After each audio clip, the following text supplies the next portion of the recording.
Welcome to Ashferi TV Political Update. My name is Clinton Offrom. Today we will be looking at clampdown on ENDSARS protesters by federal government. I'm not alone in the studio, but before I get to introduce my guests, we'll take a quick break. When we return back, I shall introduce my guests.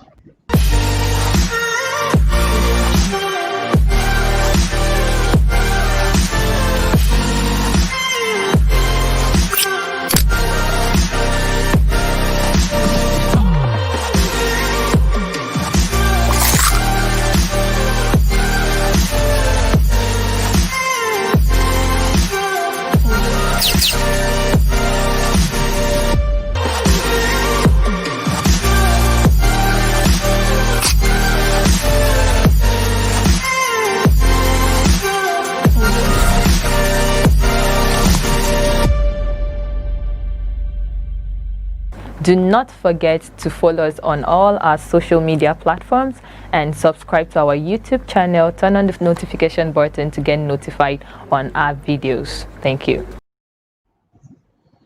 Okay, welcome back. It's still your favorite political program. On today, we'll be discussing on the clampdown by federal government on ENDSARS protesters. I have a guest on the studio, Barrister Kitinja Ikoku, who is a legal practitioner and also a public analyst. Welcome, Barrister Kitinja. Welcome, Clinton. Okay, moving ahead, there is an ex parte order by federal government to freeze the accounts of 20 individuals associated with ENDSARS. How do you react to that? I want to say that is an unfortunate situation in our history. It is unfortunate that President Buhari and the APC are dragging us to this level in our attainment, in our democratic exercise. It is unfortunate that a party like the APC, who encouraged people to protest against the former government of President Goodluck Jonathan, President Buhari and Chief Tinubu and Oshomole, who actively led protests against President Goodluck Jonathan, are now seen, taking actions that seek to undermine right of citizens to protest and demonstrate peacefully. It is quite unfortunate. Nobody expected that we'll be talking about this in a time of the promised purported change by the APC. It is most unfortunate more when you remember that the Vice President is a senior advocate of Nigeria, former Attorney General, and a professor of law. And you see that he has not had any strong opinion about this. So this brings us to the lowest in our democratic exercise, because what is happening now is that we're setting a dangerous precedent. What is happening is today President Buhari is president, today APC is in government.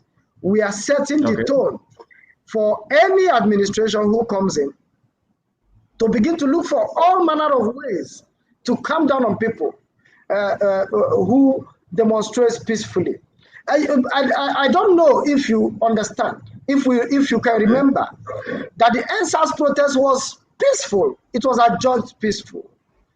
The people, the young men organized themselves in such a way that even after the protest, they clean up the surroundings and the environment. They protected themselves. They held themselves within limits. They didn't attack any institution or any security agency. And if at all there is any argument that there were hoodlums that participated, Clinton, you will remember that the first incidences of hoodlums participating against or during the entire ENDSARS protest was in Abuja, the president's seat of power, in the 3-arm zone, where there were videos of hoodlums being carried in buses attacking the ENDSARS protesters. Nobody has ever talked about that. The Inspector General of Police have not issued any warrant to arrest those hoodlums. Remember, those hoodlums were seen on SUV jeeps by government officials and their vestiges. But now you see at the receiving end, It is the ENDSARS protesters that have been investigated. Nobody has talked about the hoodlums that openly paraded themselves in the streets of Abuja, unhindered. There was no arrest. There was no attempt to stop them. In fact, they killed some ENDSARS protesters. ENDSARS protesters did not kill any of the hoodlums. From the north, they were speaking Hausa with clubs. And they said they are attacking those who are protesting against their own brother. They said they were sent from Kaduna and Kano states. The videos are there. They were everywhere. No security agency is investigating them.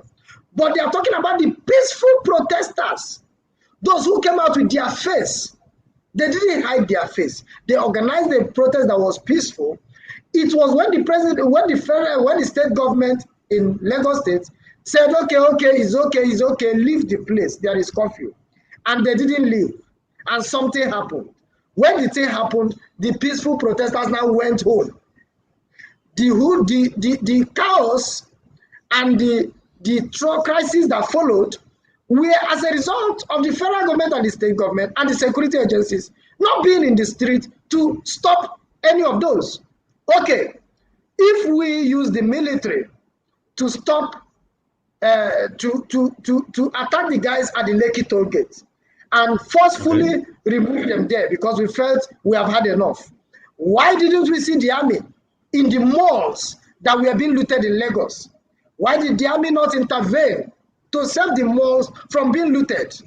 Why did the army not intervene when Ibosere High Court was being attacked and looted? If the army can come out against the peaceful protesters, they were just pinned down. They even knelt down when the army came. They said everybody should stay here. They didn't attack any security official. And you not disperse them violently. Then the hoodlums took over the next day. There was no ENDSARS protest the next day and in the aftermath. The ENDSARS organizers now left. The breakdown of law and order and the looting that followed are to be held squarely on the federal government and the security agencies. Now, before I cut it short, yesterday, a certain human rights activist called Kenechukwu Okeke filed a criminal complaint before the magistrate court in Abuja, accusing no less than 50 Nigerian youths, including celebrities like Davido, Burna Boy, Don Jazzy, Yemi Alade, one certain Mr. Sam Adeyemi, accusing them of destroying his properties. How do you react to this? Do you think this is actually the best approach? I want to tell you one thing. I am of the PDP lining. I'm not ashamed about that. But when the President Buhari became the president in 2015, somehow, residually, in my mind, I felt there may be some change, that we won't be seeing some drama. We won't be seeing some of these funny acts because he was touted as a man of integrity, as a man of character and principle.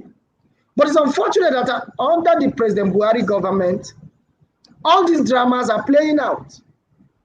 You see someone's passport because she want to travel, then CBN governor for the first time goes ahead to clamp down on people's accounts.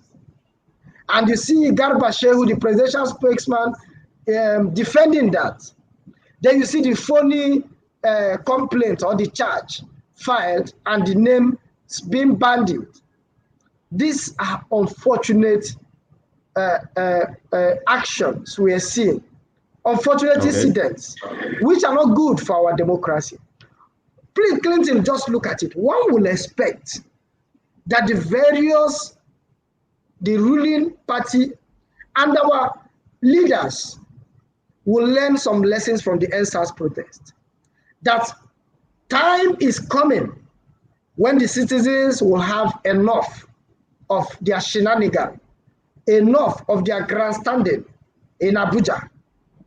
I felt we will learn a vital lesson from what followed after dispersing the ENDSARS protesters. When you disperse the ENDSARS protesters, what happened? Hell was let loose. The destitutes who sleep in the streets now cashing on the fact that the police has refused to be in their duty posts and there was no army, began looting. And that was when you expect the army and the police to come in. They didn't come in.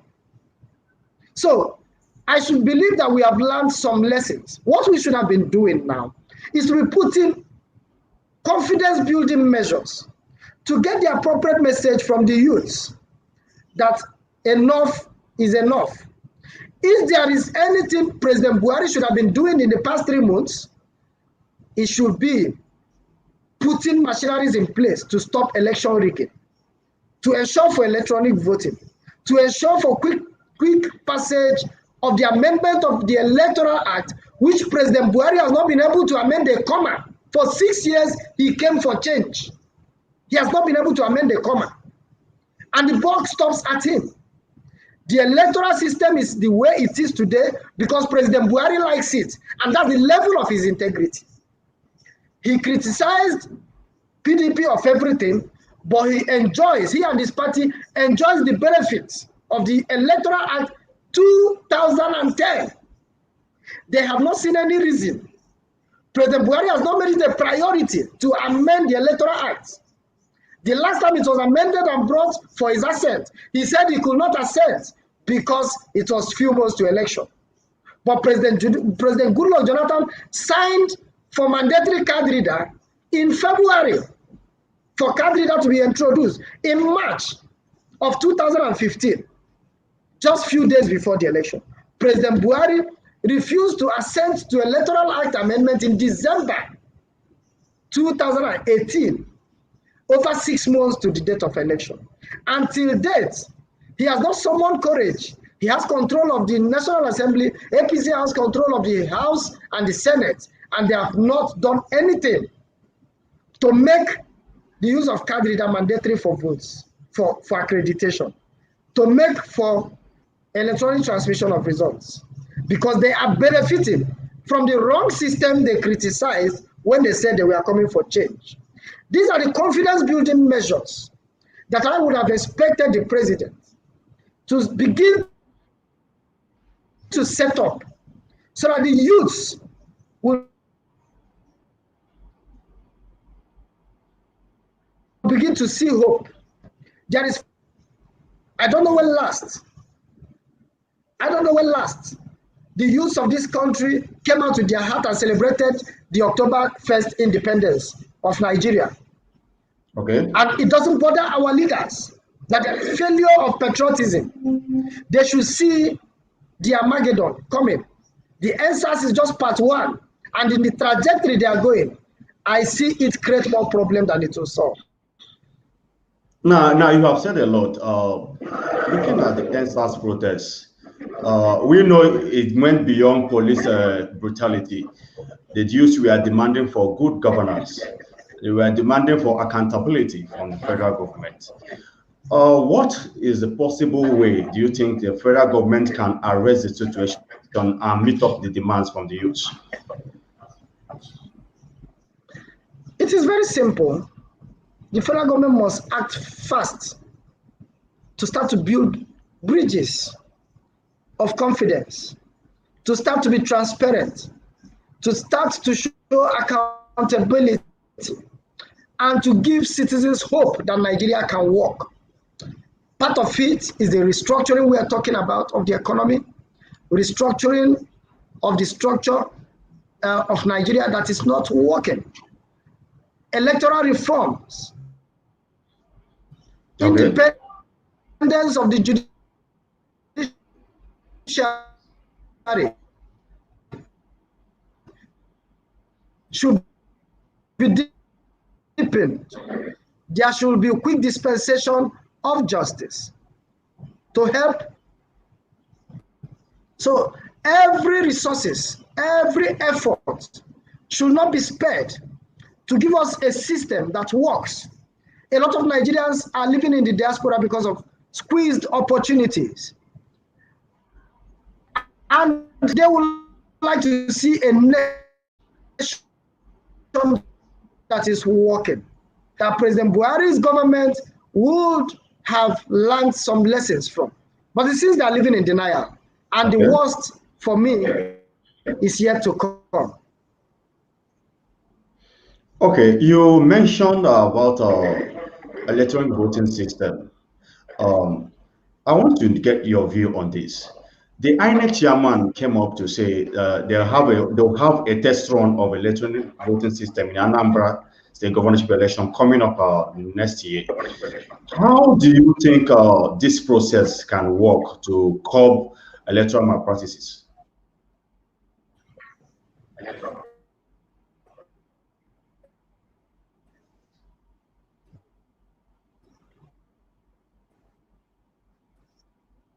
You see, the statement of the INEC chairman is ambiguous. So, those are part of the gimmicks. The gimmick where Professor Tahiru Jega told everybody that only card readers will vote for the 2015 presidential election, only for him to come in the middle of the day when most other states had voted through, what do they call it, the form they will fill. He now gave an order down south and said, now you can now vote if the person does not get accredited by the card reader, read by the card Okay. reader, he can use the incident form and now vote. You see that gimmick was played on President Goodluck Jonathan.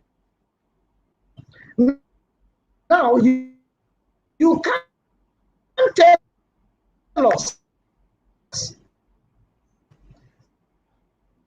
that you will use electronic voting when the government which has appointed you for second term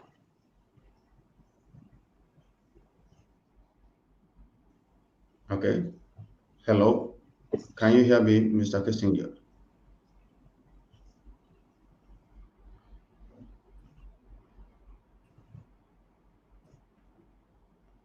Okay, we lost Barrister Kissinger Ikoku there. This is where we'll call it a wrap on today's Asperic TV political update. Don't forget to uh, go to our social media platforms, Asperic TV on Instagram, Facebook, YouTube, and Twitter. See you next time tomorrow. I remain Clinton of Rome, saying bye for now.